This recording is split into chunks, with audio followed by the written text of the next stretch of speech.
ہمارے ساتھ اس وقت جی السلام علیکم جی، کون صاحب کہاں سے ہیں؟ وعلیکم السلام جی، میں بات کر رہا ہوں اسلام آباد سے۔ جی میرا ساحل بھائی سے ایک سوال ہے جو مجھے ڈاؤٹ ہے کہ میری یونیورسٹی میں بھی اور میرے کام ایسے ہوتے ہیں کہ روزہ رکھ کے جو ہے وہ مجھے لڑکیوں میں بیٹھنا بھی پڑتا ہے اور کام بھی کرنا پڑتا ہے، اور میرے سخت ایک جگہ سنا بھی ہے کہ جی اس میں روزے پہ ایفیکٹ پڑتا ہے، تو مجھے اس پہ پلیز جو ہے نا ڈاؤٹ ہے، تو اس پہ پلیز یہ میرا کوشچن لے لیں۔ اچھا بھائی، اپنا نام بتائیے گا۔ فہد اسلام آباد سے۔ فہد صاحب اسلام آباد سے جی۔ نہیں تو وہ لائن پہ ہی ہیں ابھی؟ آپ ہیں لائن پہ؟ جی جی جی جی جی۔ کیا آپ نے کام کی نوعیت کیا بتائی آپ نے؟ جی میں یونیورسٹی میں جو ہے وہ ہمیں فیمیل انٹریکشن بھی کرنی پڑتی ہے، بات چات بھی کرنی پڑتی ہے اس میں سے۔ یونیورسٹی میں کوئی کام کرتے ہوں گے نا، پڑھتے ہیں آپ یا پڑھاتے ہیں؟ جی جی میں پڑھتا ہوں۔ اوہ اچھا، اسٹوڈنٹ ہیں۔ اچھا اچھا، تو یہ جب بھی فتوے کا سوال ہوتا ہے نا تو کسی مفتی صاحب ہمارے پاس ہیں، مفتی صاحب، میں کوئی مفتی تھوڑی ہوں، آپ نے فتویٰ مانگی ہے میرے سے۔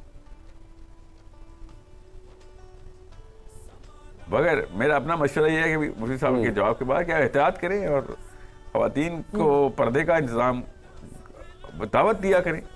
آپ جتنے دعوت دے سکتے ہیں دیں پردے کی، بلکہ یونیورسٹیز کی لڑکیاں اگر پردہ شروع کر دیں تو میرا خیال ہے پارلیمنٹ ہاؤس میں بھی پردہ شروع ہو جائے گا۔ ٹھیک ہے جی، آپ کو جواب مل گیا اپنا فہد صاحب؟ نہیں، وہ جواب تو مفتی صاحب سے اچھا فتویٰ تو میں آپ بتائیے، مفتی صاحب۔ آپ بتائیے۔ بسم اللہ الرحمن الرحیم، اللہم صلی وسلم وبارک علی سیدنا و مولانا محمد وعلی آلہ وصحبہ وبارک وسلم۔ دیکھیں، ہمارے کلچر کی بات ہو رہی تھی تو اسی سے میں اس مسئلے کو نکالتا ہوں۔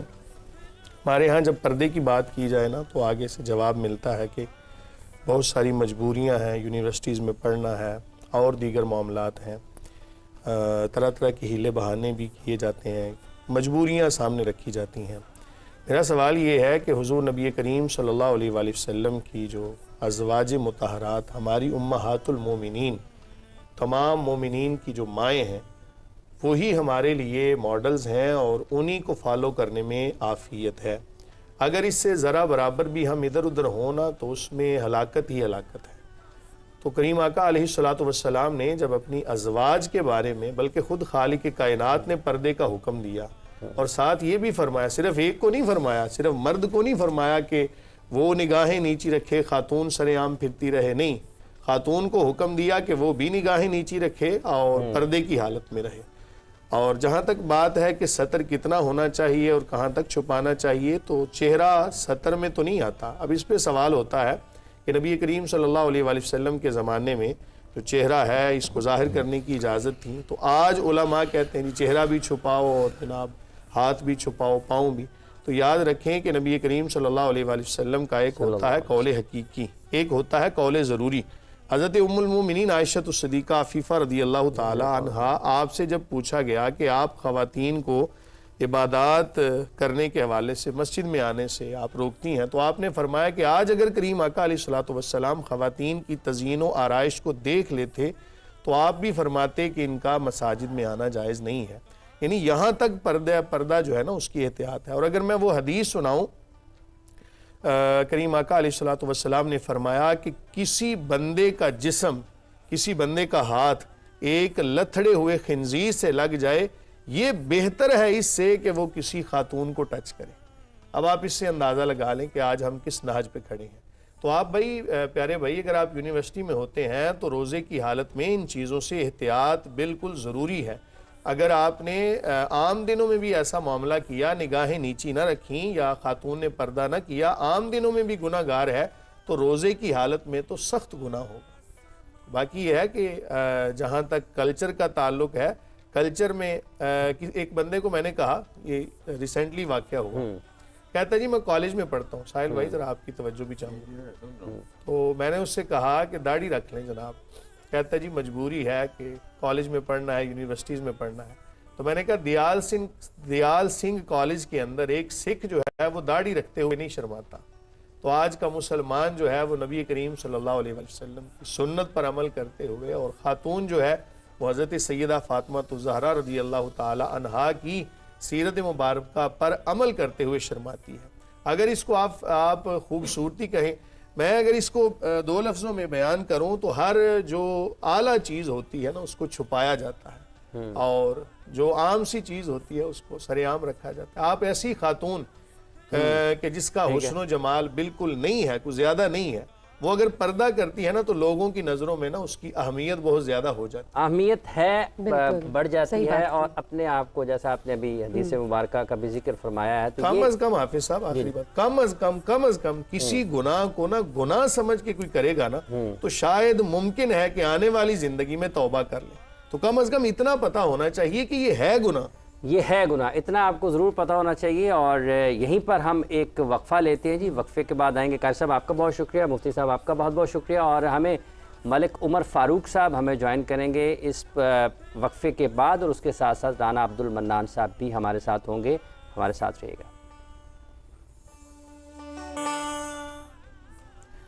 سما کا رمضان اور رمضان کا سما، آپ کو ایک مرتبہ پھر خوش آمدید کہتے ہیں۔ بات ہم کر رہے ہیں رمضان کے حوالے سے، اور چونکہ ہر شعبہ زندگی سے تعلق رکھنے والے لوگ یہاں پر موجود ہیں، اپنے اپنے رمضان کے تجربات کو شیئر کرتے ہیں، اپنی اپنی کامیابی کے حوالے سے گفتگو کرتے ہیں، اور کہیں نہ کہیں جو سننے والے ان کو کچھ نہ کچھ ایک سبق ضرور ملتا ہے کہ آپ آگے کیسے بڑھ سکتے ہیں۔ ملک میں ان دنوں سیاسی گرما گرمی ہے، رمضان بھی ساتھ ہی چل رہے ہیں، اور گزشتہ 2-3 رمضان اگر ہم دیکھتے ہیں تو وہ سیاسی طور پر بھی بڑے ہلچل میں گزرے ہیں پاکستان کے، اس وقت بھی ہے، اور اس وقت یہاں پر بھی ایک پارلیمنٹ چھوٹی سی لگی ہوئی ہے، یہاں پر موجود ہمیں جوائن کیا ہے پاکستان تحریک انصاف کے رکن قومی اسمبلی، اور اس سے پہلے یہ MP بھی رہے، سپورٹس ایڈوائزر بھی رہے گزدار صاحب کی حکومت میں، جناب ملک عمر فاروق صاحب۔ ملک صاحب السلام علیکم۔ جی وعلیکم السلام۔ بہت بہت شکریہ آپ کا، بہت شکریہ۔ رانا عبد المنان صاحب بھی ہمارے ساتھ ہیں، آپ بھی رکن صوبائی اسمبلی ہیں۔ رانا صاحب السلام علیکم۔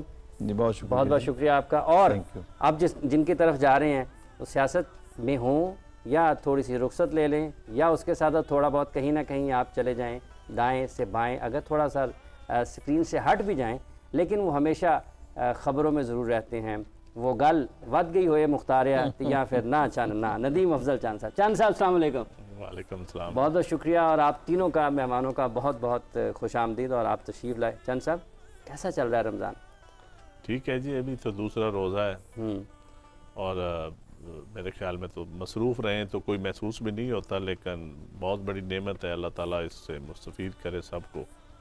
اور ویسے بھی اپنے نفس پہ جب آپ جبر کرتے ہیں تو تھوڑا سا ویسے بھی سیاسی لوگوں کے ذمہ زیادہ ہوتا ہے کہ ہم ایک بدنام کر دے گیا سیاست کو اس ملک میں زیادہ تر، تو رمضان میں تو کم از کم کوئی یہ نہیں کہہ رہا کہ آپ غلط کر رہے ہیں یا صحیح کر رہے ہیں، تو اچھی بات ہے، لوگوں سے ملنا ملانا ذرا زیادہ ہو جاتا ہے، کیونکہ چائے پانی کم ہو جاتا ہے دن میں، تو پھر ٹائم سیونگ ہو جاتا ہے، تو اس سے میں سمجھتا ہوں میل ملاپ زیادہ ہو جاتا ہے۔ سیاست دانوں سیاست کو بدنام کر دیا گیا ہے، کس نے کر دیا ہے چاند صاحب؟ دیکھیں جی، اس میں ہمارا اپنا رول بھی ہے، اس میں میڈیا کا رول بھی ہے، اس میں ہماری سوسائٹی کی ایک ایسی سوچ کا رول بھی ہے جو سمجھتی ہے کہ ہر چیز کا مداوا سیاستدانوں کے پاس ہے، حالانکہ میں سمجھتا ہوں سیاستدانوں کے پلے بھی کچھ نہیں ہے اتنا، کچھ نہیں اتنا جتنا سمجھا جاتا ہے، ٹھیک، تو بدنامی سیاستدانوں کے ذمہ ہے، اور اختیارات جو ہیں وہ بہت سارے اور جگہوں پہ بھی منتقل ہو چکے ہیں،